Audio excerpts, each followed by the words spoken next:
الحمد لله رب العالمين والعاقبة للمتقين نعرہ تکبیر، نعرہ رسالت، نعرہ حیدری، اولاد غوث اعظم۔ الحمد لله رب العالمين والعاقبة للمتقين والصلاة والسلام على سيد الأنبياء والمرسلين وعلى آله وأصحابه الطيبين الطاهرين أما بعد فأعوذ بالله من الشيطان الرجيم بسم الله الرحمن الرحيم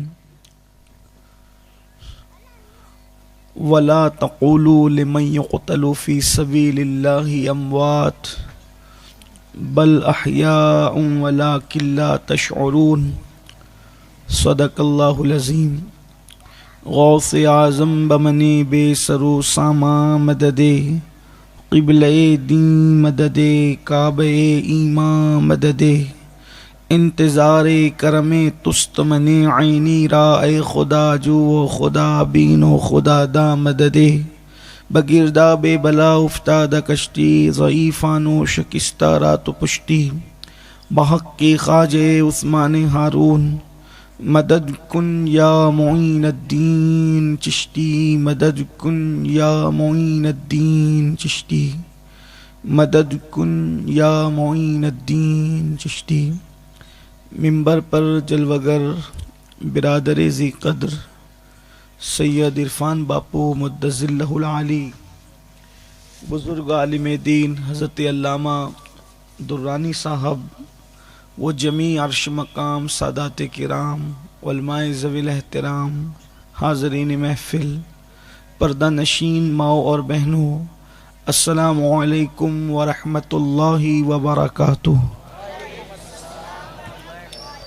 انتہائی احترام و عقیدت کے ساتھ اپنے اور ساری کائنات کی مرکز عقیدت انیس بے کساں چارہ ساز درد منداں، ہم غریبوں کے غم گسار، ہم فقیروں کی ثروت، شہر یار ارم تاجدار حرم نوبہار شفاعت، شب اسرا کے دولہا نوشے بزم جنت، دانائے سبل مولائے کل ختم الرسل، خسرو خوباں سیاح لامکاں وجہ کن فکاں، در اللہ المکنون سر اللہ المخزون عالم ما کانا وما یکون، آب و گل انبیاء جانو دل اصفیاء، مطلع ہر سعادت مقطع ہر سیادت، خلاصہ کائنات فخر موجودات، حضور احمد مجتبی محمد مصطفیٰ، ارواحنا فدا صلی اللہ تعالی علیہ وآلہ وصحبہ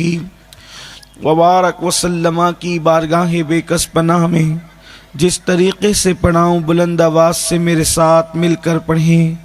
الصلاۃ والسلام علیک یا رسول اللہ، الصلاۃ والسلام علیک یا نبی اللہ، الصلاۃ والسلام علیک یا حبیب اللہ، وعلى آلك وأصحابك يا نور الله، صلی اللہ تعالی علیہ وسلم۔ وہ حسن مجتبی سید الاسخیاء، وہ حسن مجتبی سید الاسخیاء، راکب دوش عزت پہ لاکھوں سلام۔ آج کی یہ محفل امام الائمہ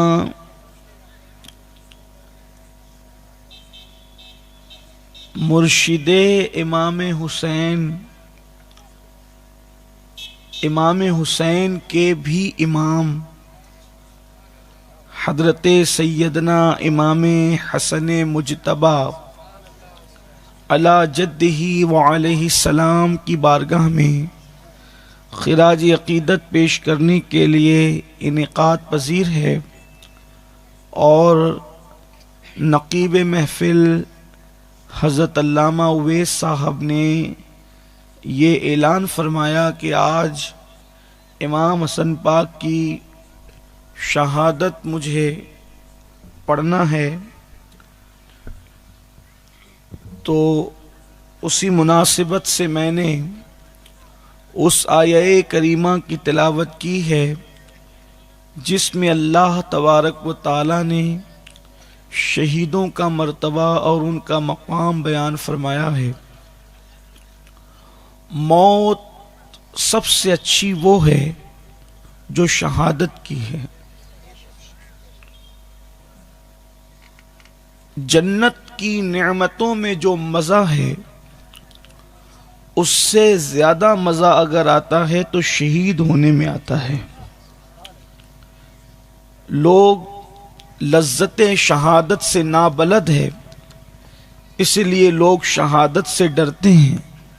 جس دن لوگوں کو شہادت کی لذت پتہ چل جائے گی اس دن لوگ ایک ہی موت مرنا چاہیں گے اور اس کو شہادت کی موت کہتے ہیں۔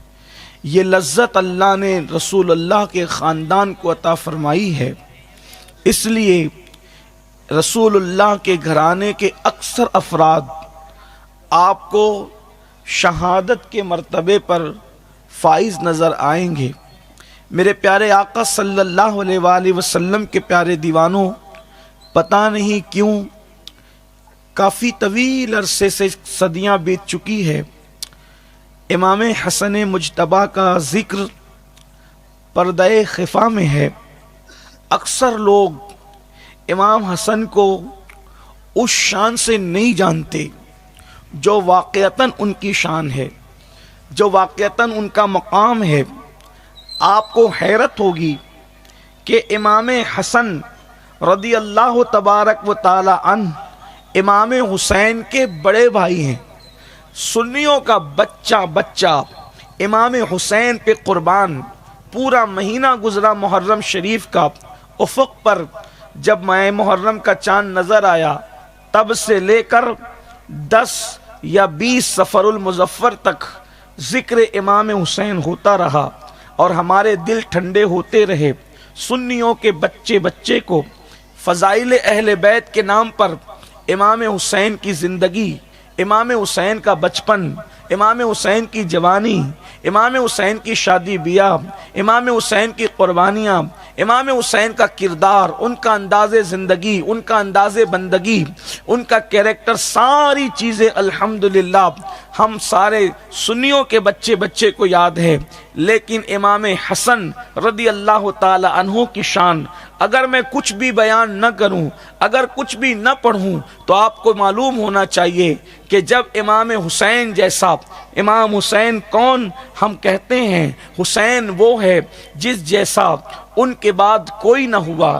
یہ ہم کہتے ہیں کربلا میں آپ نے وہ انقلاب کا پیغام عطا کیا، وہ ضمیروں کو جگایا، وہ لوگوں کے اندر تحریک اور جہد مسلسل پیدا کی کہ قیامت تک اب دنیا کے اندر جو بھی تحریک اٹھے گی اس کے تار کربلا کے جذبات سے ضرور جڑے ہوئے ملیں گے۔ امام علی مقام کی شخصیت میں ہمہ جہتیت ہے، امام حسین کی شخصیت میں انقلاب ہے، امام حسین کی شخصیت میں عشق ہے، امام حسین کی شخصیت میں جو ہے وہ اللہ اکبر جہد مسلسل ہے۔ امام حسین کی شخصیت رسول کا یا سیرت رسول کا آئینہ دار ہے۔ لیکن جب ہم امام حسین کو امام حسن کی خدمت میں دیکھتے ہیں تب ہمیں پتہ چلتا ہے جب خادم حسین کی شان یہ ہے، جب خادم حضرت امام حسین خادم ہیں، جب ان کی شان یہ ہے تو مخدوم امام حسن مجتبیٰ کی شان کیا ہوگی؟ آپ کہیں گے کہ میں نے امام حسین کو خادم کہا، اگر آپ امام حسن کا سفر حج پڑھ لیں تو آپ کو پتہ چلے گا جب امام حسن حج کے لیے جاتے ہیں تو دو شخصیت آپ کی خدمت میں رہتی ہے، ایک تو امام حسین اور دوسرے عبداللہ ابن جعفر طیار۔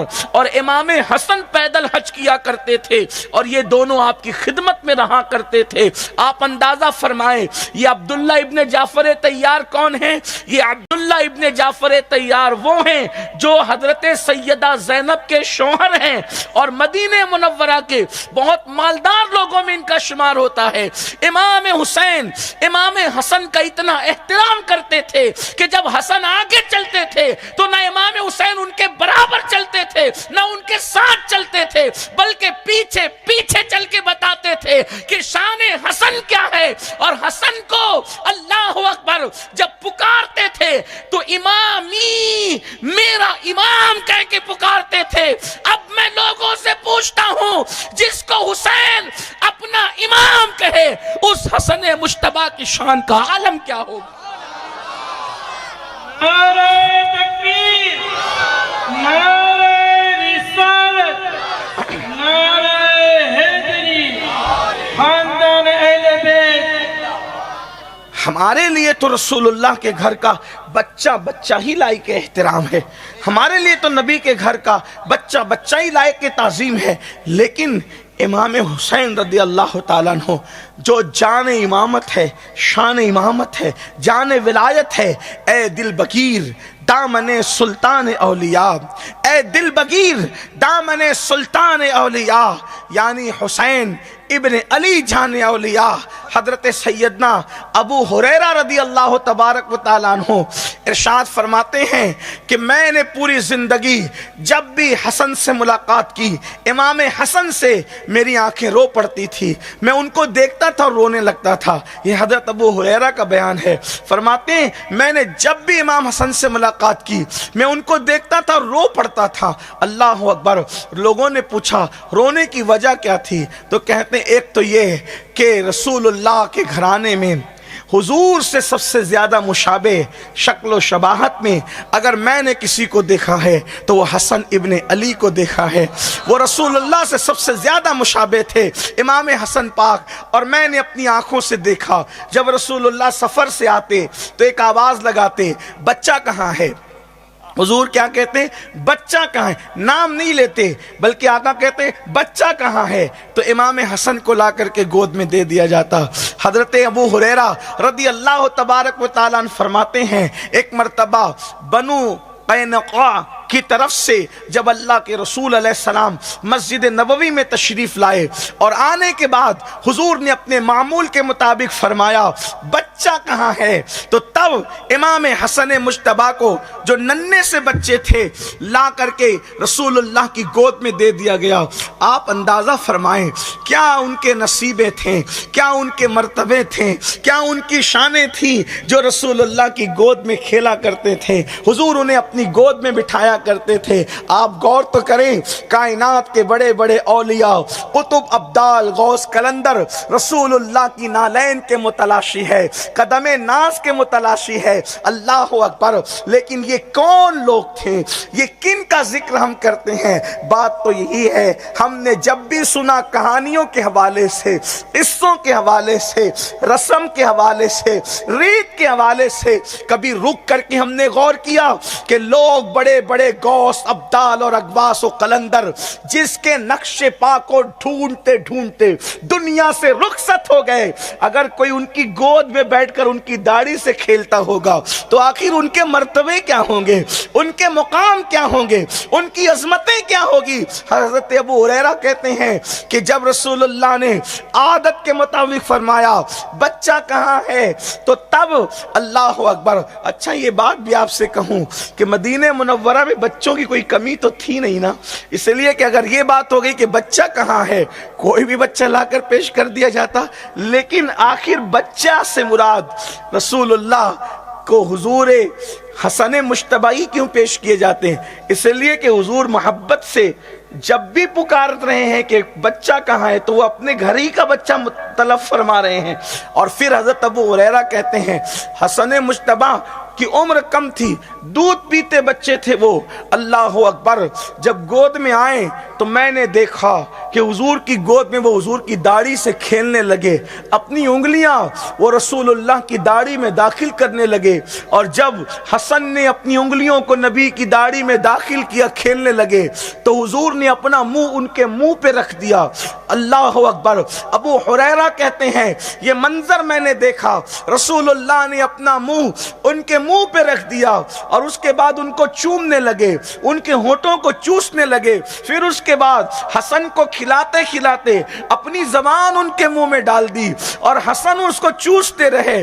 حسن مجتبی، اللہ اکبر، اندازہ کریں وہ لعاب مصطفیٰ جو خالی کنویں میں جائیں تو قیامت تک کے لیے اس میں مٹھاس پیدا کر دیں، وہ لعاب مصطفیٰ جو سوکھے کنویں میں جائیں تو کنووں کو پانی سے بھر دے، وہ لعاب مصطفیٰ جو جابر کے گھر کے آٹے میں جائیں تو پورا لشکر جو ہے، پوری سپاہ جو ہے اس آٹے کی بنی ہوئی روٹیاں کھا جائے لیکن آٹا ختم نہ ہو۔ جابر کے گھر کی ہانڈی میں جائیں تو جابر کے گھر کی ہانڈی میں اتنی برکت ہو جائے کہ پورا لشکر کھاتا رہے لیکن وہ ختم نہ ہو۔ اللہ اکبر، قتادہ کی آنکھ میں لگ جائے تو قتادہ کی آنکھ کا آپریشن ہو جائے، علی مرتضیٰ کی آنکھ میں لگ جائے، آشوب چشم ہمیشہ کے لیے ختم ہو جائے۔ اللہ اکبر، یہ لعاب مصطفیٰ کی شان ہے، لیکن اللہ اکبر سب کی شانیں اپنی جگہ ہے۔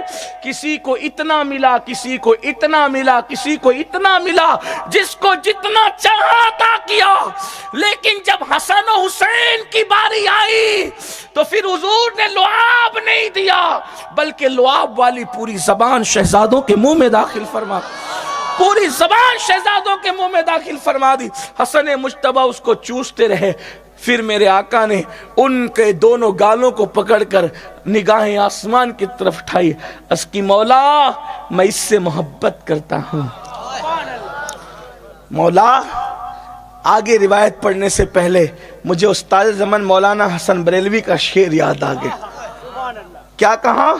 مولا میں اس سے محبت کرتا ہوں، یعنی یہ میرا محبوب ہے۔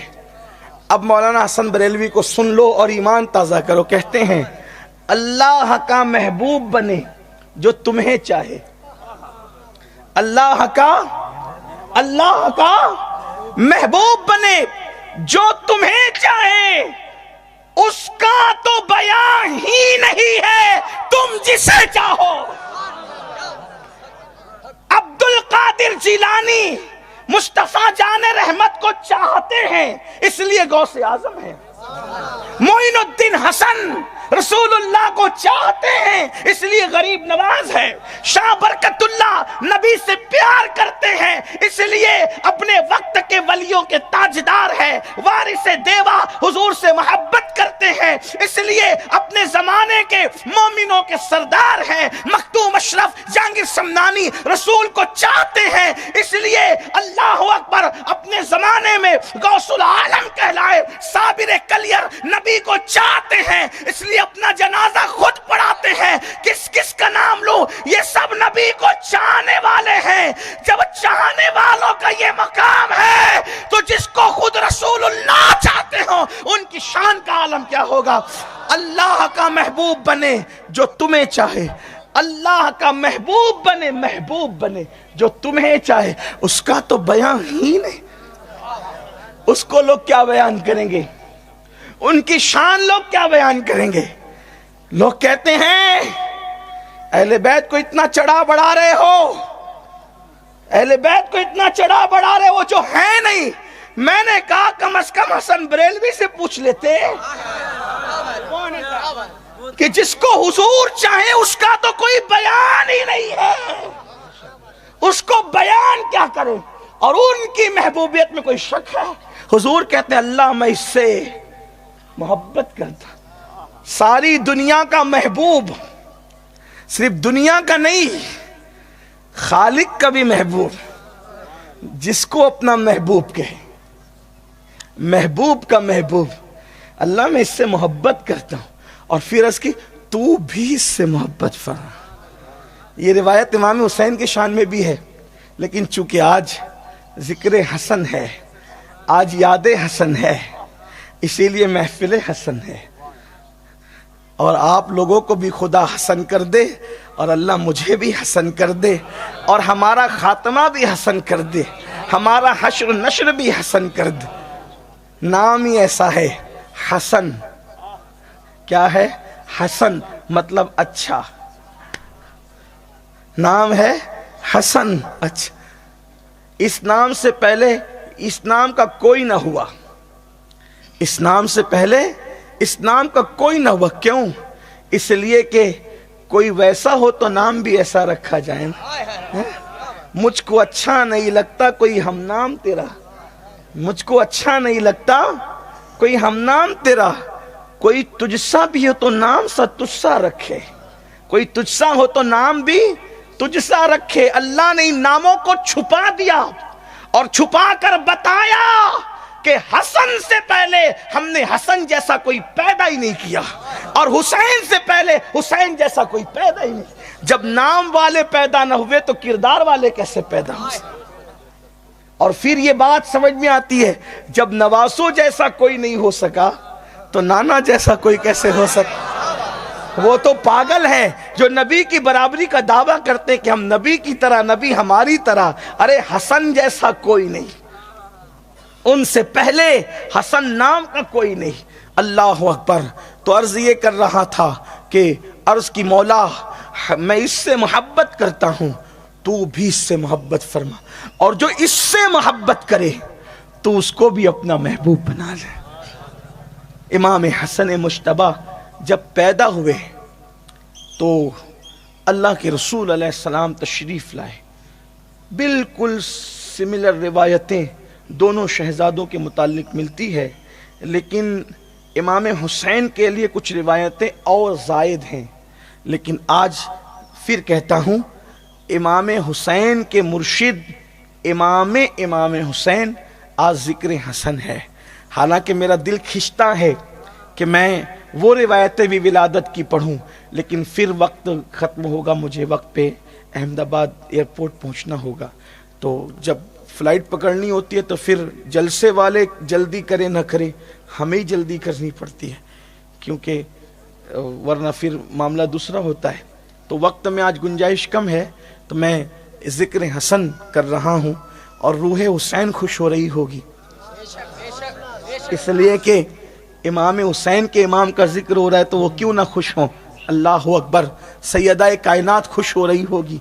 بہرحال تو آپ کی جب ولادت ہوئی، ام الفضل یہ رسول اللہ کی چچی اور حضرت عباس ابن عبد المطلب کی بیوی ہیں، یہ فرماتی ہیں کہ سیدہ کے گھر جتنے بھی بچے پیدا ہوئے، ہر بچے کے ولادت کے وقت میں موجود رہی، چونکہ چچی تھی حضور علیہ السلام کی، اور دادی لگتی تھی حضرت سیدہ فاطمہ الزہرا کی، اور ایک رشتے سے یہ چچی ساس بھی لگتی تھی حضرت سیدہ کی، چونکہ یہ مولا علی کی بھی چچی تھی۔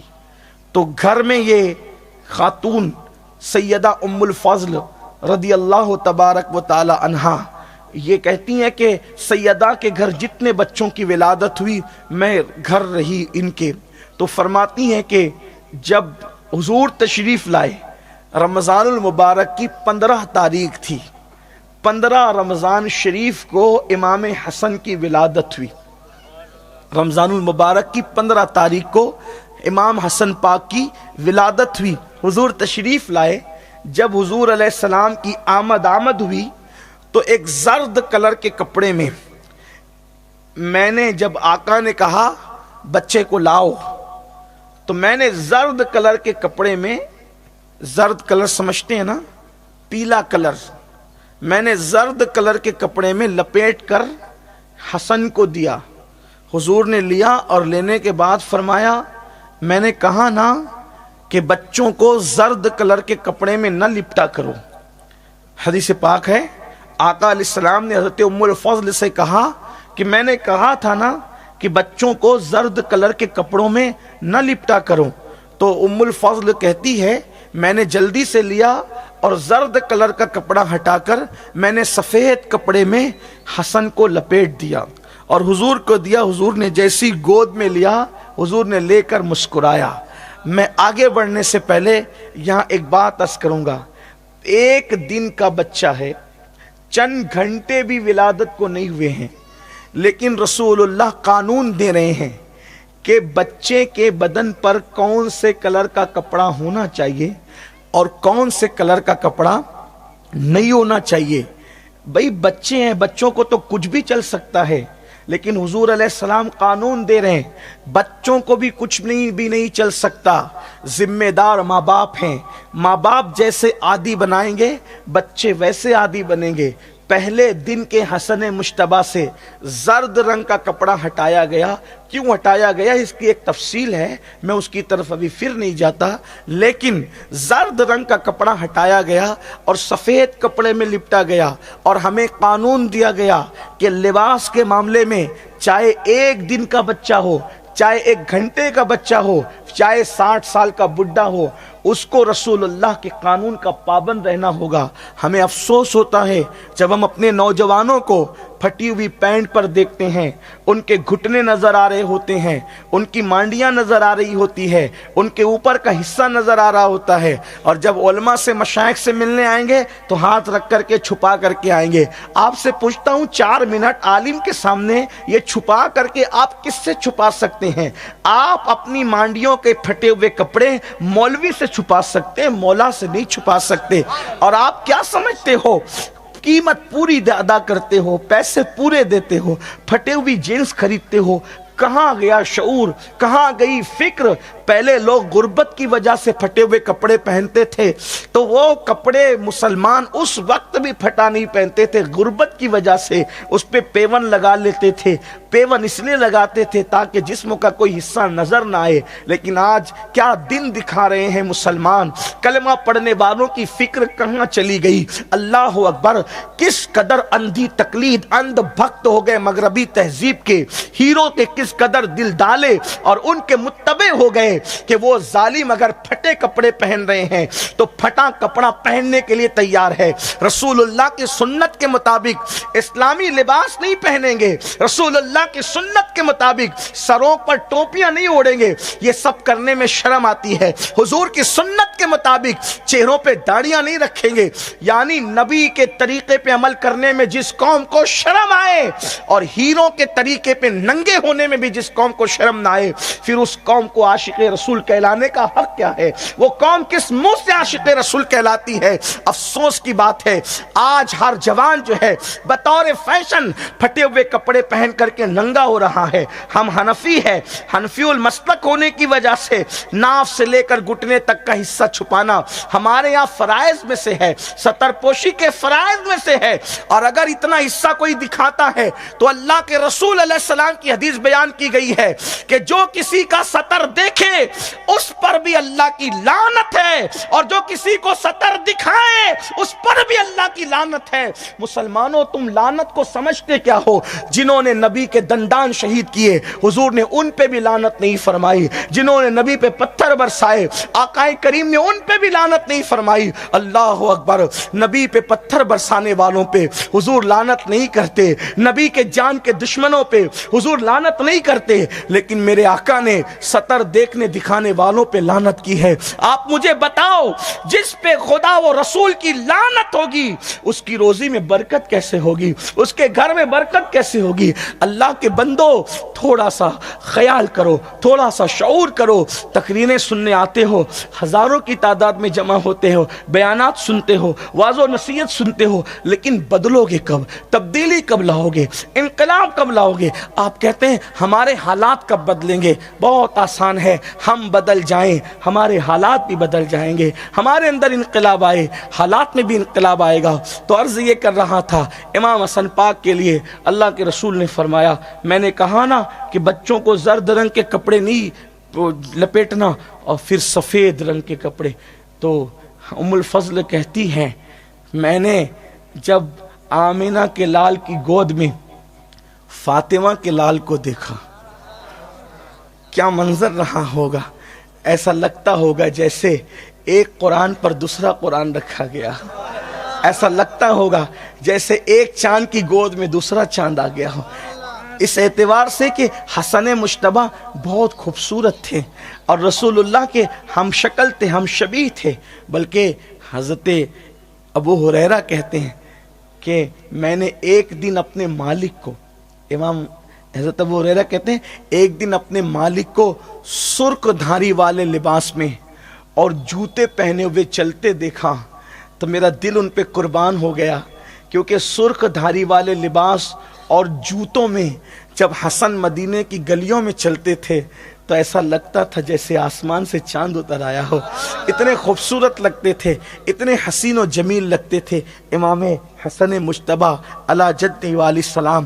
تو پھر اللہ کے رسول علیہ السلام نے ان کے کان میں اذان پڑھی، کتنے خوش نصیب ہے، حضور نے ان کے کان میں اذان پڑھی، حضور نے ان کے کان میں اقامت کہی اور اس کے بعد پھر گھٹی دی، گھٹی وہی اللہ اکبر، کسی کو شہد کی گھٹی، کسی کو کھجور کی گھٹی، لیکن حسن و حسین کے مقدر پہ قربان، اللہ اکبر۔ چونکہ شہد جو ہے اگال ہے مکھیوں کا، شہد کی مکھیوں کا اگال ہے شہد، حالانکہ اس میں شفا ہے، قرآن کہتا ہے شفاء للناس، کہ اس شفاء للناس کہ اس کے اندر لوگوں کے لیے شفا ہے۔ مشکات شریف کی حدیث ہے اگر کوئی بندہ مہینے میں 3 دن تک، حدیث پاک ہے مشکات شریف کی، اگر کوئی بندہ مہینے میں 3 دن صرف پہلی غذا نیند سے اٹھنے کے بعد صبح کی پہلی غذا شہد کو بنا لے تو بیماری اس کو چھو کر بھی نہیں گزرے گی۔ یہ شہد کی فضیلت ہے، لیکن شہد ہے مکھیوں کا اگال، تو کسی کو جب لوگ پیدا ہوتے ہیں تو پہلی غذا شہد دی جاتی ہے، لیکن مکھیوں کا اگال ان کو کیوں چٹایا جائے، کیونکہ یہاں تو لعاب مصطفیٰ موجود ہے، اسی لیے ان کو شیر خارے زلال نبی کہا گیا ہے، اور اللہ کے رسول نے زبان ان کے منہ میں دی، اور جب گھٹی دے دی تو مولا علی سے پوچھا علی تم نے اس کا نام کیا رکھا؟ پہلا بیٹا ہے، پہلے بیٹے کے نام کو لے کر بڑی جنگ ہوتی ہے گھر میں، جہاں پہلا بچہ ہو، ماں کے پیٹ میں بچہ آیا تو دادی اپنے طور پہ نام سوچتی ہے، نانی اپنے طور پہ نام سوچتی ہے، ابا اپنے طور پہ سوچتے ہیں، امی اپنے طور پہ سوچتی ہیں، سب اپنے اپنے طور پہ، پھر امام صاحب سے آ کے الگ پوچھتے ہیں۔ امام بیچارہ اتنی محنت کر کے تاریخوں سے اور کس کس ذائچے سے نام نکال کے دیتا ہے، بعد میں پتہ چلتا حضرت آپ نے جو دیا نا وہ گھر میں سمجھ میں نہیں آیا، ہم نے کوئی نام رکھا، نیا سا نام رکھا، اور نیا نام کیا، اس کا کوئی معنی ہی کچھ بھی نہیں، کچھ بھی رکھ دیتے ہیں۔ بہرحال بڑے عجیب عجیب نام رکھتے ہیں، اب اس کو کیا کہیں۔ میں لوگوں سے مشورہ دیتا ہوں جب تمہارے گھر میں بچے پیدا ہوں نیا نام مت ڈھونڈو، یہ سنت نہیں، نیا نام ڈھونڈنا سنت نہیں، سنت ہے بزرگوں کے نام پہ نام رکھنا، بزرگوں کے نام پہ نام رکھو، تمہارے بچوں کو زندگی بھر احساس رہے میرا باپ بغیر پٹے کے گلے والا آوارہ نہ تھا، میرے باپ کے گلے میں کسی کی غلامی کا پٹا تھا، اس لیے اس نے میرا نام اپنے آقاؤں کے نام پہ رکھا، یہ احساس رہے۔ اس لیے بچوں کا نام صحابہ کے نام پہ، بچوں کا نام اہل بیت کے نام پہ، بیٹیوں کے نام ازواج رسول کے نام پہ، صحابیات کے نام پہ، بیٹوں کے نام صحابہ اور اہل بیت کے نام پہ۔ تو جب مولا کائنات سے پوچھا علی تم نے نام کیا رکھا، مختلف روایتیں ہیں، لیکن ایک روایت مجھے جو بہت پسند آئی وہ یہ ہے کہ مولا علی نے عرض کی یا رسول اللہ صلی اللہ علیہ وآلہ وسلم میرے ماں باپ آپ پہ قربان، حضور میں آپ سے پہلے نام رکھنے کی کیسے جسارت کر سکتا ہوں، میں انتظار میں تھا کہ آپ نام کیا رکھتے ہیں، لیکن دل میں خواہش یہ تھی، اب 2 روایت آ گئی، دل میں خواہش یہ تھی کہ میں اس کا نام حرب رکھوں، حرب یعنی جنگ، حرب نام رکھوں تو، اور ایک روایت میں یا میری خواہش، دوسری بات کی میری خواہش یہ تھی کہ میں اس کا نام اپنے چچا حمزہ کے نام پر حمزہ رکھوں، تو لیکن آپ کی مرضی آقا، آپ کیا نام تجویز کرتے ہیں؟ تو اللہ کے رسول علیہ السلام نے فرمایا مجھے انتظار ہے کہ اللہ تبارک و تعالی اس بچے کا نام کیا عطا فرماتا ہے، ابھی قربان جائیں، کیا خاندان والا تبار ہے، سنیوں اپنے مقدر پہ ناز کرو، کس سے اللہ نے ہمیں جوڑ دیا ہے، کن کا دامن ہمارے ہاتھوں میں دیا ہے، اللہ اکبر۔ یہ بات ہوئی کہ اللہ اس کا ماں باپ کے نکاح کو خدا تجویز فرمائے، رشتہ علی و فاطمہ کا خدا مقرر فرمائے، آسمانوں پر فرشتوں اور انبیاء کی موجودگی میں وہ نکاح کا اعلان خدا فرمائے، زمین پر سید الانبیاء فرمائے، اور بچے پیدا ہوں تو ان کے نام بھی خدا عطا فرمائے۔ ذرا غور تو کریں کہ یہ شان کیا ہے، ان کے مرتبے اور مقام کیا ہے۔ ابھی یہ گفتگو ہو رہی تھی کہ جبریل امین آئے، عرض کی یا رسول اللہ، اللہ آپ کو سلام کہتا ہے اور فرماتا ہے چونکہ علی آپ کے لیے ایسے ہی ہیں جیسے موسیٰ کے لیے ہارون تھے، علی آپ کے لیے ایسے ہی ہیں جیسے موسیٰ کے لیے ہارون تھے، اور ہارون کے دو بیٹے تھے، ایک کا نام تھا شبر اور دوسرے کا نام تھا شبیر، اس لیے ہارون کے بیٹوں کے نام پر دیکھا نیا نام نہیں آیا، بزرگوں کے نام پر نام ہے۔ خدا نام رکھ رہا ہے لیکن نام بالکل الگ سے نہیں آ رہا ہے۔ بزرگ ہے ہارون نبی، بزرگ نہیں ہوگا تو کون بزرگ ہوگا، ہے نا؟ ہارون علیہ السلام کے بیٹوں کے نام پہ ان کا نام ہوگا شبر، پہلے شہزادے کا نام شبر ہوگا، تو کہا یہ تو عبرانی ہے، عربی میں اس کا ترجمہ ہوتا ہے حسن۔ اور پھر ایک مقام پر آیا کہ اللہ کے رسول نے فرمایا زمانے جہالت میں اللہ نے ان دو ناموں کو چھپا رکھا تھا، حسن، اس لیے آپ کو حسن بھی کہا گیا اور شبر بھی کہا گیا۔ بلکہ اگر آپ نیا نام چاہتے ہیں تو شبر نام بھی رکھ سکتے ہیں، یہ بھی تو نام جلدی ہوتا نہیں، لیکن نئے نام کے چکر میں نہ پڑے، بزرگوں کے نام رکھا کریں۔ دیکھو حضور کے گھر میں جتنے نام ہوئے تو خود حضور نے انبیاء کے نام پہ اپنے گھر کے بچوں کے نام رکھے، حسن اور حسین، شبر و شبیر اور مشبر، یہ تینوں حضرت ہارون علیہ السلام کے بیٹے۔ حضور کے شہزادے پیدا ہوئے مدینہ منورہ میں، اپنے دادا ابراہیم علیہ السلام کے نام پہ ابراہیم نام رکھا۔ پھر حضور علیہ الصلوۃ والتسلیم کو دیکھیں، گھر میں دو ازواج کا نام زینب، شہزادی کا نام زینب، نواسی کا نام زینب۔ آپ غور کرتے جائیں، یہ سارے نام ہمیں درس دے رہے ہیں کہ بزرگوں کے نام پہ نام رکھو۔ عجیب عجیب کیا کیا اڑگم دڑگم نام رکھتے ہیں، اور اس کا کوئی معنی بھی، بلکہ بعض تو ایسے غلط سلط معنی ہوتے ہیں۔ اور یاد رکھنا، نام کا اثر بچوں پر پڑتا ہے، نام کا اثر بچوں پر پڑتا ہے، نام کا اثر بچیوں پہ پڑتا ہے۔ جب آپ ٹینس کے کھلاڑیوں کے نام پہ نام رکھو گے، کرکٹروں کے نام پہ نام رکھو گے، زانیوں کے نام پہ نام رکھو گے، شرابیوں کے نام پہ نام رکھو گے، نچنیوں کے نام پہ نام رکھو گے، تو جوان ہونے کے بعد وہی اچھل کود مچائیں گے، وہی حرام کام کریں گے، پھر روتے رہو گے۔ نام تو تم نے ویسے ہی رکھا، پھر کردار بھی ان کا ویسے ہی ہوگا۔ اس لیے بزرگوں کے نام پہ اپنے بچوں کے نام رکھو۔ تو امام حسن کا نام اللہ اکبر آسمانوں سے آیا اور آپ کا نام حسن رکھا گیا۔ اور پھر امام حسن کا بچپنا، اللہ اکبر، رسول اللہ ایک دن اپنے کندھے پر لے کر جا رہے ہیں، کسی نے دیکھ کر کے پوچھا حسن تیری سواری کتنی اچھی ہے۔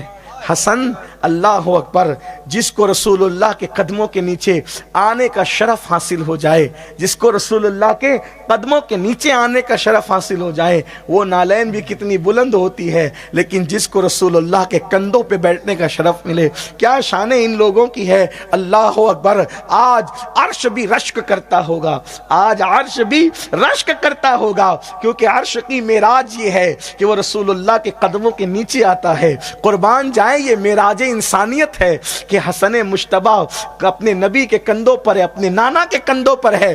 دیکھنے والا رشک کر کے کہتا ہے کہ حسن تیری سواری کتنی اچھی ہے۔ یہ بات تو بڑی تھی، لیکن رسول اللہ نے جواب میں جو بات کہی وہ کیا بات ہے؟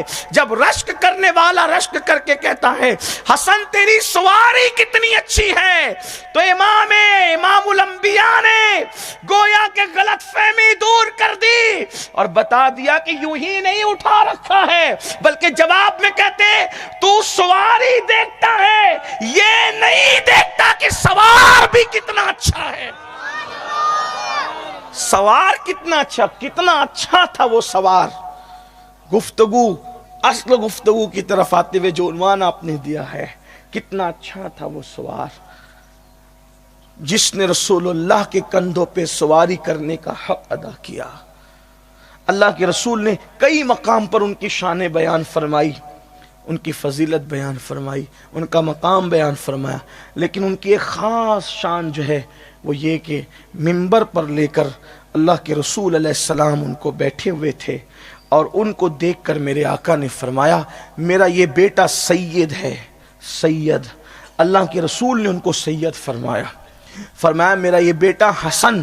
اس حدیث کو امام بخاری نے بھی ذکر فرمایا ہے کہ میرا یہ بیٹا، اور بھی صحیح کی اور روایتوں میں بھی ہے اور بھی کتب میں ہے، میرا یہ بیٹا حسن سید ہے۔ اور سید کہہ کر پھر جو ان کی صفت بیان فرمایا میں امید کرتا ہوں کہ اللہ اس کے ذریعے سے مسلمانوں کے دو گروہ میں صلح کرائے گا، اس کے ذریعے سے مسلمانوں کے دو گروہ میں اللہ صلح کرائے گا۔ اور رسول اللہ کی یہ غیب کی خبر اس طرح پوری ہوئی کہ جب حضرت امیر معاویہ رضی اللہ تعالی عنہ اور حضرت مولا علی کے درمیان رضی اللہ تبارک و تعالی عنہ جنگ ہو گئی، تو اس جنگ کے بعد جب امام علی مرتضیٰ کی شہادت ہو گئی تو شہادت کے بعد لوگ بالاتفاق امام حسن کے ہاتھ پر بیعت کر چکے۔ کوفہ والے اور گرد نواح والے اہل عراق 40,000 لوگوں نے ایک دن میں امام حسن کے ہاتھ پہ بیعت کی، لیکن امام حسن کو خیال آیا کہ اگر میں نے اپنی طرف سے اس منصب کا اعلان کیا اور اس طرف سے بھی اسی منصب کا اعلان ہوا تو مسلمان آپس میں پھر ٹکرائیں گے، تو آپ نے صلح کا فیصلہ کیا، اور نتیجہ یہ ہوا کہ امام حسن اور حضرت امیر معاویہ نے آپس میں صلح کر لی۔ یہ تو آپ بار بار سنتے رہتے صلح ہو گئی، لیکن صلح حسن کے بعد سے لے کر آج تک، صلح حسن کے بعد سے لے کر آج تک اس امت نے حسن پہ جو ظلم کیا ہے، جو صلح کا بدلہ دیا ہے، وہ بڑا بھیانک ہے۔ آج تک لوگوں کو وہ صلح برداشت نہیں ہوتی، اور کچھ لوگوں نے تو یہ کیا کہ ان کا ذکر ہی بند کر دیا یا کم کر دیا۔ کیوں؟ اس لیے کہ جب ذکر کریں گے تو صلح کا بھی ذکر کرنا پڑے گا۔ میں تو اپنی قوم کو اتنا کہتا ہوں کہ ہمارے لیے اگر ہم امام حسن اور امام حسین کو آئیڈیل مان لیں تو امت سے بڑا انتشار ختم ہو جائے۔ ہم دیکھتے ہیں کہ کربلا میں حسین یزید سے لڑ رہے ہیں، تو ہم نے یزید سے لڑائی جاری رکھنا ہے قیامت تک۔ ہم قیامت تک یزید سے لڑتے رہیں گے۔ کیوں؟ اس لیے کہ ہمارا امام یزید سے لڑتا رہا، اور ہم دیکھ رہے ہیں کہ امام حسن حضرت امیر معاویہ سے صلح کر رہے، تو ہمارے امام نے جس سے صلح کر لی اس سے ہم نے بھی صلح کر لی، ہو گئی صلح ختم بات۔ کچھ لوگ کہتے ہیں نہیں وہ صلح نہیں تھی، بلکہ وہ تو امت سے انتشار ختم کرنے کی کوشش تھی۔ تو میں نے کہا اسی پر عمل کر لو، اسی پر۔ آپ بھی امت سے انتشار ختم کرنے کے لیے چپ بیٹھ جاؤ، خاموش ہو جاؤ۔ اگر نہیں آپ سے زیادہ کچھ ہوتا ہے تو چپ ہو جاؤ۔ صحابی رسول کی شان میں بک بک کیوں کرتے ہو؟ صحابہ کی شان میں گستاخیاں کیوں کرتے؟ اپنی آخرت کیوں خراب کرتے ہو؟ اگر نہیں ہم تو بولیں گے کیونکہ ہمارے اندر اتنی طاقت ہے، زبان ہے، پھر بولتے رہو۔ اس لیے کہ اللہ کے رسول نے فرمایا جس نے میرے صحابہ پہ تبرہ کیا اس پر اللہ کی سارے فرشتوں کی اور سارے نبیوں کی لعنت ہے۔ اللہ نہ اس کا فرض قبول کرے گا نہ نفل قبول کرے۔ اس لیے ہم اپنی اوقات میں ہمیں کیا حق ہے؟ جس قوم کو نماز کا طریقہ نہیں پتا، اگر وہ قوم صحابہ پر تبرہ کرے اور ان کو گالیاں دیں تو میں سمجھتا ہوں کہ بہت افسوس کی بات ہے۔ لوگ مجھ سے کہتے ہیں کہ تو کیوں یہ باتیں کرتا ہے؟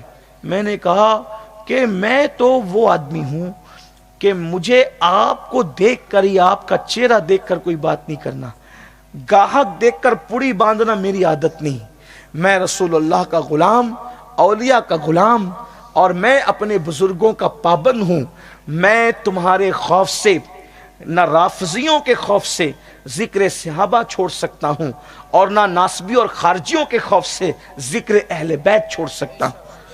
ہم مریں گے، آپ ہمیں جو چاہیں نام دیں، لیکن ہم نہ ذکر اہل بیت ترک کریں گے نہ ذکر صحابہ چھوڑیں گے.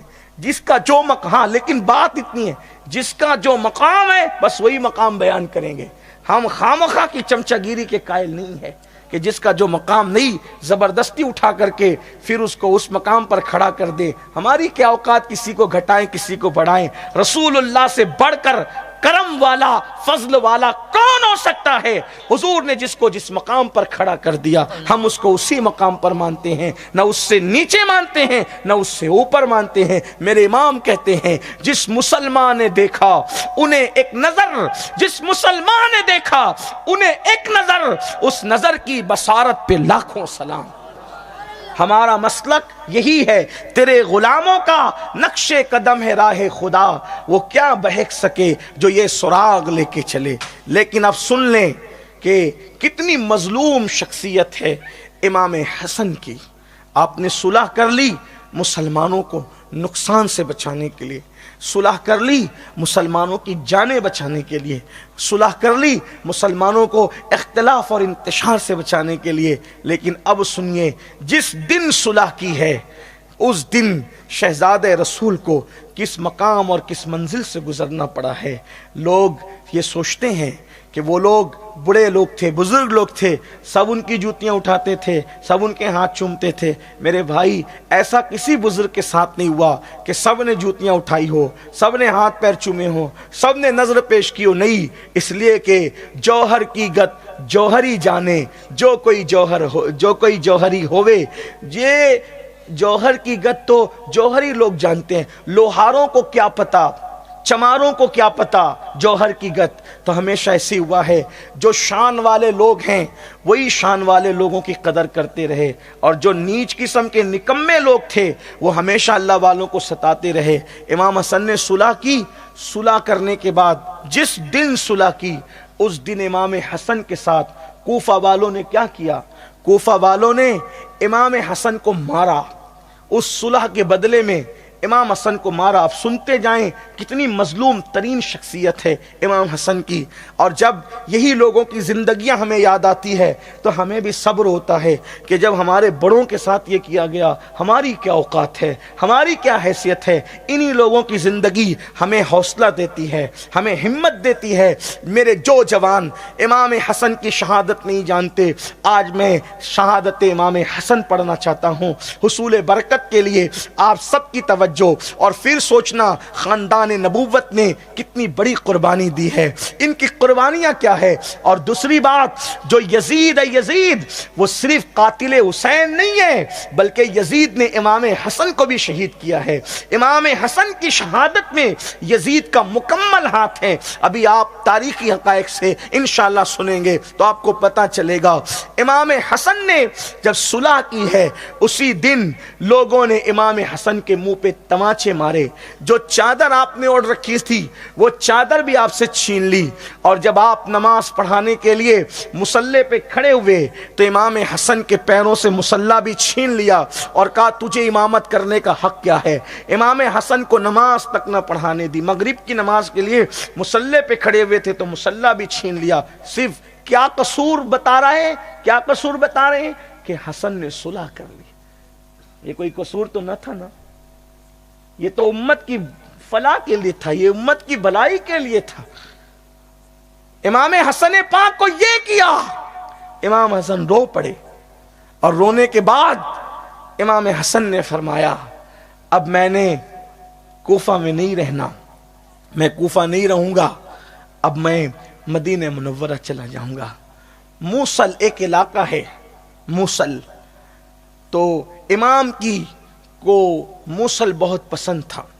اس کی ایک وجہ یہ تھی کہ موصل میں جو امیر موصل تھا تو وہ امام کا اور اہل بیت کا بڑا چاہنے والا تھا.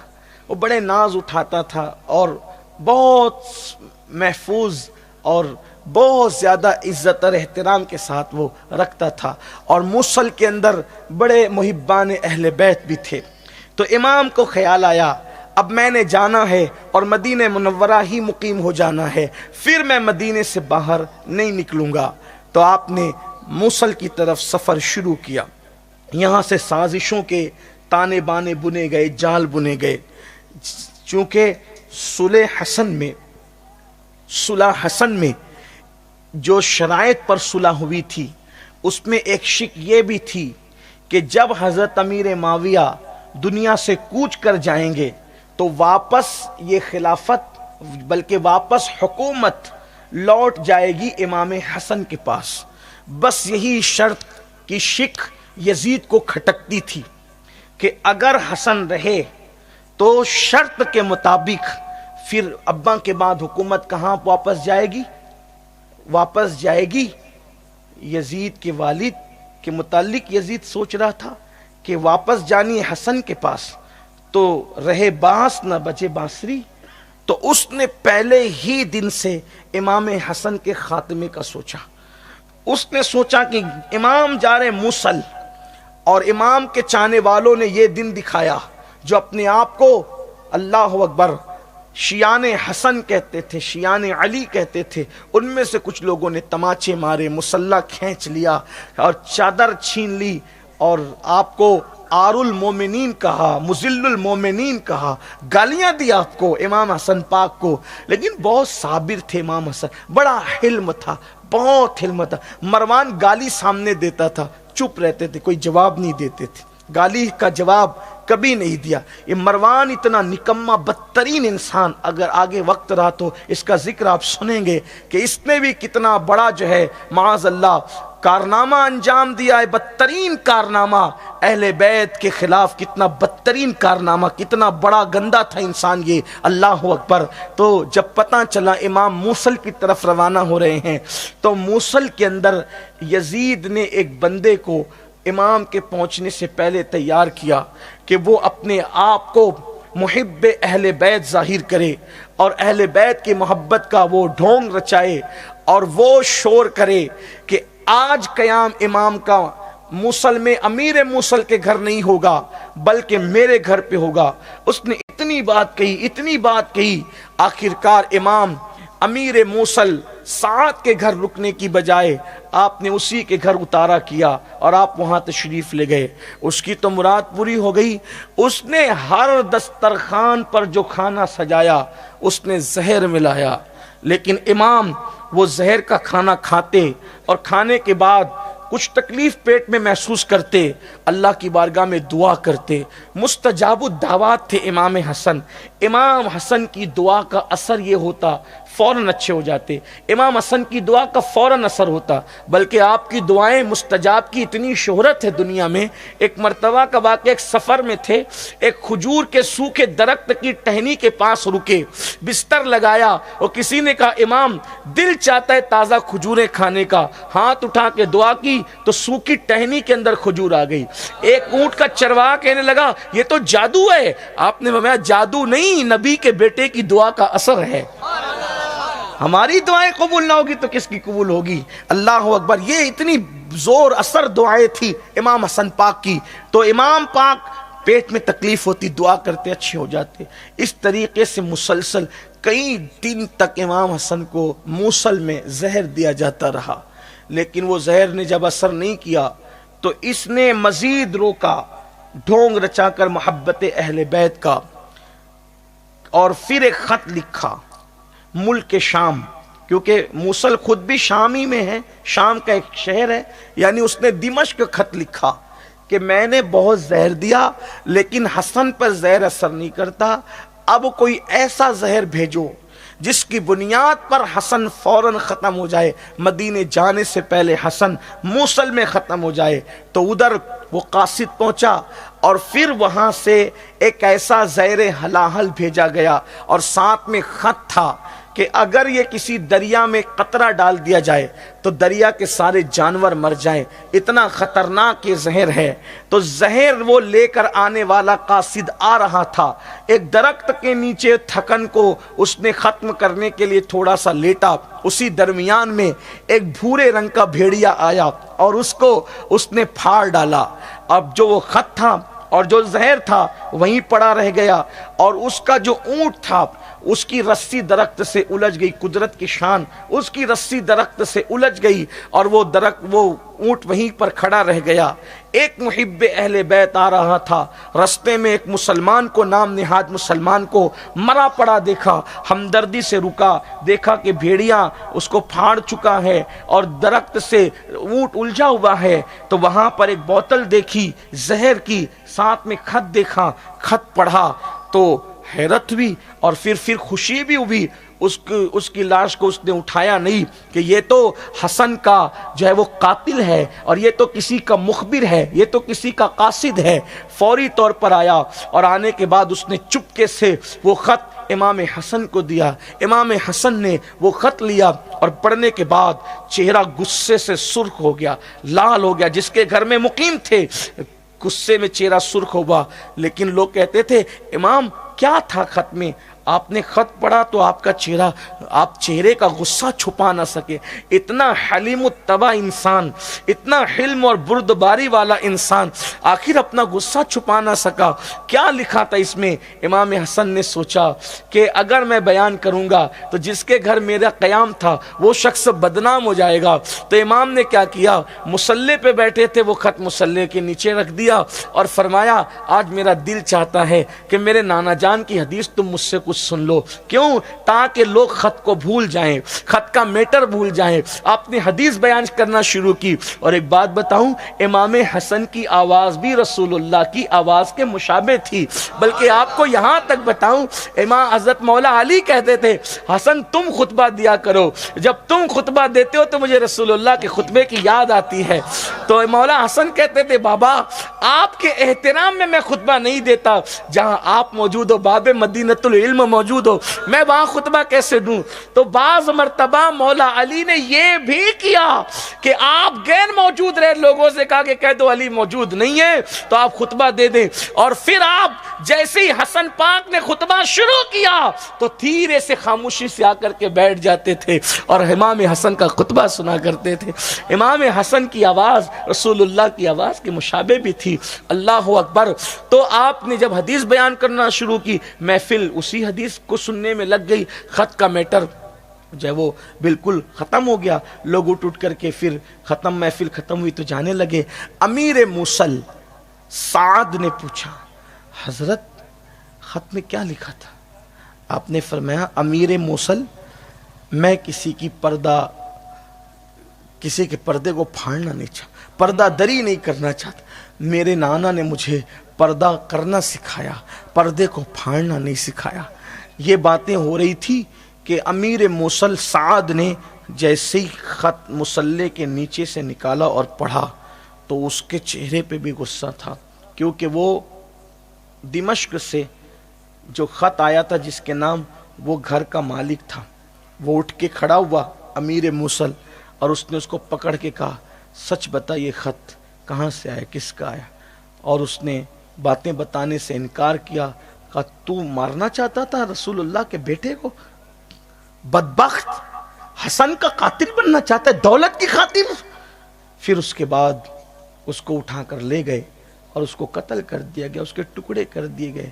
بلکہ بعض روایتوں میں آتا ہے کہ امیر موصل نے اس کو وہ کاٹنے کے بعد جلوا دیا کہ جو حسن کے ساتھ دغا کرے اس کا انجام یہی ہو۔ امام پاک بہت دل برداشتہ ہوئے، اس واقعے سے بہت صدمے میں تھے، اور آپ نے پھر فرمایا کہ ہمیں مدینہ شریف چلے جانا ہے، وہیں سکون سے رہیں گے۔ بہت بے چین رہتے تھے کیونکہ لوگ بہت ستاتے تھے۔ لوگ سلام بھی کرتے تھے تو یہ کہہ کے کرتے تھے السلام علیکہ یا مذل المومنین، اے مومنوں کو ذلیل کرنے والے تجھ پہ سلام ہو۔ لوگ اتنے صدمے دیتے تھے امام حسن کو۔ مدینہ شریف جا کے رہے، وہاں مروان حاکم تھا، مروان گورنر تھا وہاں۔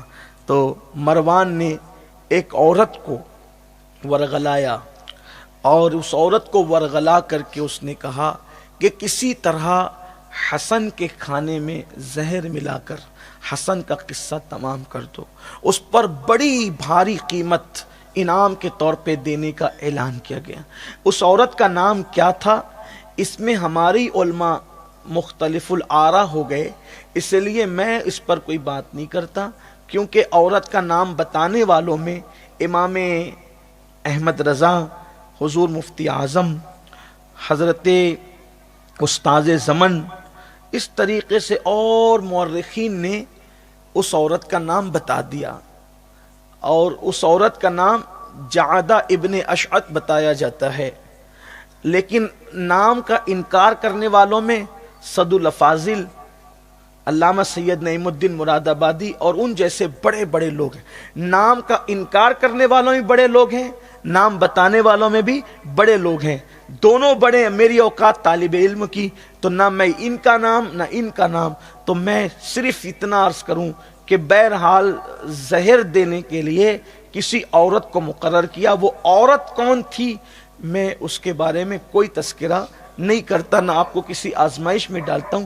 میرا مزاج ہمیشہ سے یہ رہا ہے کہ جس معاملے میں بھی علماء اہل سنت دو گروپ میں تقسیم ہوئے ہوں اس پر اپنا کوئی خیال کا اظہار نہ کروں، اس لیے کہ میرے لیے دونوں قابل تعظیم اور دونوں قابل احترام ہیں. صد الافاضل اعلیٰ حضرت کے خلیف خلفاء میں سے ہیں، اور استاد زمن اعلیٰ حضرت کے بھائی ہیں، اور حضور مفتی اعظم شہزادے ہیں. لیکن اس لیے میں اس پر کوئی تفسیرہ نہیں کرتا. آپ کو جو تحقیق جس کی پسند آئے آپ اس پر عمل کریں، لیکن مائک سے کسی کی تائید یا کسی کی مخالفت یہاں نہیں ہو سکتی. بس اتنا کہ اپنی بات پوری ہو جائے. باقی ہمیں محققین دونوں سراخوں پر ہے کہ ایک عورت کو مروان نے ورغلایا کہ حسن کو کسی طرح زہر دو.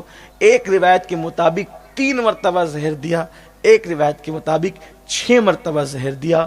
جب امام کو 2 مرتبہ یا 5 مرتبہ زہر مدینہ منورہ میں دیا گیا، ایک بار شہد میں زہر دیا گیا، ایک بار کھجور میں زہر دیا گیا، کھانے میں زہر دیا گیا، الگ الگ. امام نے جب تکلیف بڑھی روضہ رسول پہ گئے، دعا کی، شفا ہو گئی. روضہ رسول پہ گئے، شفا ہو گئی. روضہ رسول پہ گئے، شفا ہو گئی. پھر امام نے فرمایا میری طبیعت اب ٹھیک نہیں رہتی، کچھ دن موصل جا کر کے پھر میں امیر موصل کے گھر قیام کر لوں، کیونکہ یہاں لوگ بہت ستا رہے ہیں، مدینے میں بھی چین سے نہیں رہنے دیتے، تکلیف دے رہے ہیں. دیکھو بے گھر کرنا چاہتے تھے امام حسن پاک کو. کہتے ہیں امام حسن کے لوگ یہاں چین سے نہیں رہنے دیتے، میں کچھ دن موصل جا کے رہوں گا امیر موصل کے گھر، تو وہاں تھوڑا چین ملے گا. جب امام پھر مدینہ منورہ سے موصل تشریف لے گئے، امیر موصل سعد کے گھر، تو وہاں ایک شخص کو پھر دمشق سے بھیجا گیا کہ تو نابینا کا ڈھونگ کرتے ہوئے، نابینا بن کے تو نے جانا ہے اور اپنی لاٹھی لے کر کے جانا ہے. لاٹھی میں نیچے کی طرف جو نوکدار لوہا لگا ہوتا ہے اس کو زہر میں بجھایا گیا اور کہا اندھا بن کر کے جانا، اور جب امام نماز پڑھاتے ہیں اس کے بعد واز کرتے ہیں تو ایسے ہی ڈھونگ کرتے رہنا، ایکٹنگ کرنا تجھے اندھے بننے کی، اور امام کے پیر پر وہ لاٹھی رکھ کر کے نوکدار اس کو زور سے دبا دینا، تو یہ ہوگا کہ زہر ان کے جسم میں چلا جائے گا. اس طرح حسن کا قصہ تمام ہو جائے گا. امام حسن جو ہے 1-2 سال کی نیت سے کہ بھئی مجھے وہاں قیام کرنا ہے، جب وہاں پہنچے تو یہ شخص اندھا بن کر کے آیا، اور آنے کے بعد اس نے کہا میں اہل بیت کا محب ہوں. 4-6 دن 5 دن 8 دن 10 دن کئی دن گزارتا رہا، واز سنتا تھا، آگے بیٹھ کے بہت روتا تھا اور بہت عقیدتوں کا اظہار کرتا تھا. ایک دن امام پاک کھڑے تھے، اس نے یوں کرتے کرتے لاٹھی رکھی، اور جب امام کے پیر پہ لاٹھی گئی تو اس کو زور دے کر کے اس نے دبا دیا. چاروں طرف سے لوگ، جب آپ کی چیخ نکلی زور سے تو چاروں طرف سے لوگ بڑے اس کو مارنا چاہا. امام نے فرمایا مت مارو اس کو، یہ دنیا میں بھی اندھا ہے، آخرت میں بھی اندھا اٹھے گا، اور یہ آخرت میں بھی اندھا ہی رہے گا، اور اس کا ظاہر بھی اندھا ہے، اس کا باطل بھی اندھا، ظاہر باطن دونوں اندھے ہیں اس کے. آپ نے اس کو مت مارو، چھوڑ دو. اس کو چھوڑ دیا، اور ادھر لوگوں نے زخموں کی طرف دیکھا. اس وقت تو طبیب کو بلایا گیا. طبیب کے آتے آتے یہ جو اندھا بن کے آیا تھا یہ وہاں سے بھاگ گیا، فرار ہو گیا. ایسے میں طبیب آگے کہنے لگا ارے یہ تو زہر میں بجھی ہوئی لاٹھی تھی، کون تھا؟ لیکن طبیب ہوشیار تھا، اس نے امام کی رگوں سے دوا کے ذریعے سے زہر کا سارا اثر ختم کر دیا. اس میں کافی وقت لگ گیا. پھر امام وہاں سے بھی دل برداشتہ ہوئے اور پھر اس اندھے کو بھی بعد میں لوگوں نے پکڑ کے قتل کیا اور پھر امام واپس مدینہ شریف آئے. اب مدینہ منورہ آنے کی جب خبر ہوئی کہ امام پھر مدینہ شریف آ رہے ہیں، مروان نے پھر تانے بانے بننے شروع کیے اور ایک عورت کو پھر تیار کیا اور پھر دمشق سے ایک ہیرا منگایا گیا اور اس ہیرے کو پیس کر کے امام حسن پاک جس مشکیزے سے پانی پیتے تھے اس پانی کے اندر ہیرا ڈال دیا گیا پیس کر. اب آپ سمجھے کہ ہیرا جو ہوتا ہے وہ کانچ کو بھی کاٹ دیتا، کانچ کو ہیرے کی کنی سے کاٹا جاتا ہے. ہیرے کی کاٹ بڑی خطرناک ہوتی ہے اور وہ ہیرا پیسا گیا، پیس کر کے جو ہے وہ پانی میں ڈالا گیا. امام حسن پاک کی زندگی کا جو آخری اس شب تھی اس میں امام حسن پاک جو تھے وہ اچانک صبح کے وقت اٹھے اور اٹھ کر کے اپنی بہن سیدہ زینب کو آواز دی. زینب جب سیدہ آئیں تو رو کر کہتے ہیں بہن میں نے خواب میں امی جان کو، ابو جان کو اور نانا جان کو دیکھا تو میں نے دیکھ کر کے کہا نانا جان دیکھ رہے ہیں کتنا ستا رہے ہیں آپ کی امت، یہ امت آپ کی کتنی مجھے ستا رہی. نانا جان نے فرمایا حسن اب غم نہ کرو، زیادہ دن تک تم ان کے درمیان نہیں رہو گے، اب تم بہت جلدی ہمارے پاس آنے والے. یہ کہا اور یہ کہہ کر کے امام حسن پاک رونے لگے. اور جب کوئی روتا ہے نا تو روتے ہوئے کو پانی پیش کیا جائے، رونے لگے. اور جب رو رہے تھے تو کسی نے مشکیزے سے پانی نکالا پیش کیا، آپ نے وہ پانی لیا. اب پانی لے کر کے آپ نے جیسے ہی آپ پانی پیتے ہیں تو آپ اپنا سینہ پکڑتے ہیں، ہائے کیا ہوا؟ تو گھر والوں نے پوچھا کیا ہوا؟ تو کہا حسین کو بولا. امام حسین اتنے ٹائم میں تشریف لائے تو جو آپ کو الٹیاں ہونے شروع ہوئی تو مورخین لکھتے ہیں کہ جب امام حسن الٹیاں کرتے تھے تو آپ کی آنتیں کٹ کٹ کے الٹیوں کے اندر باہر آتی. میں سوچتا ہوں کہ اگر ہم دودھ پی کر الٹی کریں تو کلیجہ منہ کو آتا ہے، چہرہ کیسا ہو جاتا ہے، سوجنے لگتا ہے. دو چار الٹیاں ہو جائے، اتنی لذیذ کھانوں کی اگر الٹیاں ہو تو انسان اس کو برداشت نہیں کر پاتا. ہائے حسن کیسے آپ نے صبر کے دن کاٹے ہیں، کیسے آپ نے صبر کیا ہے کہ آپ کے آنتیں کٹ کٹ کے نکلتی تھی الٹی میں، تشت میں جب الٹی کرتے تھے. بعض مورخین نے لکھا ہے 70 ٹکڑے گرے آنتوں کے، بعض نے لکھا ہے 100 ٹکڑے گرے آنتوں کے. اور الٹی میں بھی آنتیں کٹ کے باہر آتی تھی اور پاخانے میں بھی آنتیں کٹ کٹ کے باہر آتی تھی. امام حسن پاک نے کئی دن گزارے، کچھ لوگ کہتے ہیں 1 دن، کچھ لوگ کہتے ہیں 30 دن، کچھ لوگوں نے 40 دن کا ذکر بھی کیا ہے. اسی طبیعت کی علالت میں آپ نے دن گزارے. امام حسین کہتے تھے بھیا بتاؤ تمہیں زہر کس نے دیا، تمہیں زہر کس نے دیا؟ امام حسن کہتے تھے حسن جس پر مجھے شک ہے اگر اسی نے دیا ہے تو اللہ بہت بڑا انتقام لینے والا ہے، اور اگر مجھے جس پہ شک ہے اگر وہ نہیں ہے تو تم ظاہر سی بات ہے نام پتہ چلنے پر تو قتل ہی کرو گے. تو خام و خواہ شک کی بنیاد پہ کسی کو کیوں قتل کیا جائے؟ اور میں جانتا ہوں قاتل کو، لیکن میں اللہ پر چھوڑتا ہوں، اس لیے کہ ہم بدلہ لیں گے تو اپنی طاقت کے مطابق لیں گے اور اللہ بدلہ لے گا تو اپنی شان کے مطابق لے گا. یہ امام حسن کی سوچ تھی. اور بالآخر دونوں بھائی گلے مل کر کے ایک دوسرے سے لپٹ کر رونے لگے.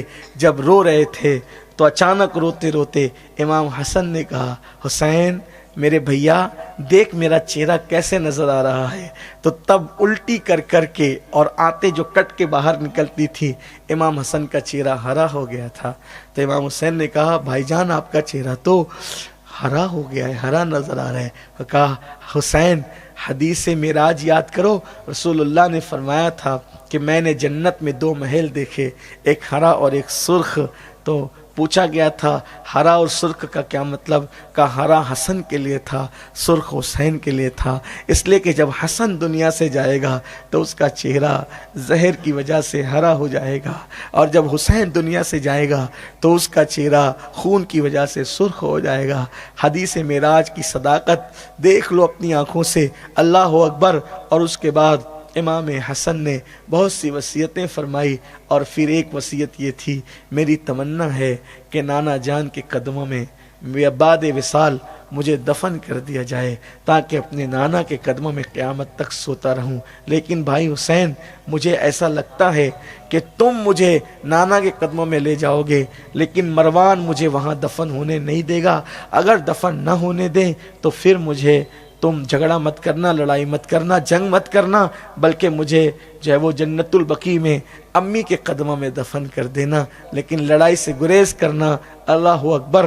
پھر یہ ہوا مسلمانوں، امام حسن پاک نے جام شہادت نوش کیا۔ دو روایتیں ملتی ہے، ایک روایت یہ ہے کہ وہ تاریخ صفر کی 28 تھی، اور بعض روایات کے مطابق وہ تاریخ ربیع الاول شریف کی 5 تاریخ تھی۔ بہرحال تاریخ جو بھی تھی، امام حسن پاک نے جام شہادت نوش کیا۔ اہل بیت کے گھر میں ایک کوہرام تھا، اس لیے کہ گھر کا امام، گھر کا مقتدا، گھر کا پیشوا، وہ پیشوا ہی نہیں بلکہ پوری امت کا پیشوا تھا۔ آپ کی شہادت ہو گئی۔ حضرت ابو ہریرہ کہتے ہیں جنازے میں اتنے لوگوں نے شرکت کی، اتنے لوگوں نے شرکت کی، اتنے لوگوں نے شرکت کی کہ جنت البقیع میں اتنی پبلک آئی کہ اگر رائی پھینکی جاتی وہ زمین پر نہیں پڑتی، لوگوں کے سروں پہ پڑتی، جس کو کہتے ہیں تل رکھنے جگہ نہیں، اتنے لوگ۔ اور جب امام حسن کا جنازہ آیا تو جنازے پہ مروان آیا اور آ کے رونے لگا، رو رہا تھا جنازے پر۔ امام حسین نے کہا جیتے جی خوب ستایا، اب ان کی شہادت کے بعد روتا ہے۔ تو اس نے احد پہاڑ کی طرف اشارہ کر کے کہا میں اس کو ستاتا تھا جس کا حلم اس پہاڑ سے بھی زیادہ بڑھ کر کے تھا، میں اس کو ستاتا تھا۔ اور وہ رونے لگا۔ کسی کی موت پر دشمن کا رونا یہ دشمن کا مرتبہ تو نہیں بڑھاتا، البتہ صاحب معاملہ کی شان بیان کرتا ہے کہ موت اس کی ہے، زمانہ جس کا کرے افسوس۔ اللہ اکبر۔ لیکن جنازے پر تو مروان رو پڑا، مگر جب وہ جنازہ اٹھا کر رسول اللہ کے مزار پر لے جایا گیا، نبی کے قدموں میں دفن ہونے کے لیے، تو تلواریں نکل گئی اور کہا گیا ہم حسن کو ان کے نانا کے قدموں میں دفن نہیں ہونے دیں گے۔ مسلمانوں، کس قدر یہ مظلوم ہستی ہے کہ اللہ اکبر، دفن ہونے کے لیے تو لاوارث میتوں کو بھی نہیں روکا جاتا، لیکن حسن اس مظلوم کا نام ہے کہ جس کے نانا کے قدموں میں حسن مجتبیٰ کو دفن ہونے کی تمنا تھی، امام حسن کو ان کے قدموں میں دفن نہیں ہونے دیا گیا۔ تلواریں نکال لی گئی، حسن مجتبیٰ کے جنازے پہ تلواریں نکلی۔ ہائے ہائے، بارات میں تلواریں نکلتے تو لوگوں نے دیکھا ہوگا، لیکن حسن اس مظلوم کا نام ہے جس کے جنازے پہ تلواریں نکلی۔ اللہ اکبر۔ امام حسن مجتبیٰ کے جنازے پہ جب تلواریں نکلی تو میرے امام حسین نے بھی تلوار نکالی۔ حضرت ابو ہریرہ تشریف لائے اور فرمایا کیا آپ اپنے بھائی کی وصیت بھول گئے؟ امام حسین نے کہا کیا؟ کہا کہ حسن پاک نے کہا تھا کہ مروان اگر مجھے دفن نہ ہونے دے نانا کے قدموں میں تو مجھے بقیع میں امی کے قدموں میں دفن کر دینا۔ اور پھر وہ جنازہ اٹھا کر کے حضرت امام حسن کو جنت البقیع میں جو ہے وہ سپرد لحد کیا گیا۔ یہ ہے امام حسن کی زندگی کی مختصر سی داستان۔ اللہ تعالیٰ ان کے صدقے ہم سب کی نجات فرمائے، اور اللہ ہمیں اہل بیت کی سچی غلامی نصیب فرمائے۔ گفتگو کے درمیان کوئی غلطی ہو تو اللہ معاف فرمائے۔ وما علینا الا البلاغ۔ السلام علیکم ورحمۃ اللہ وبرکاتہ۔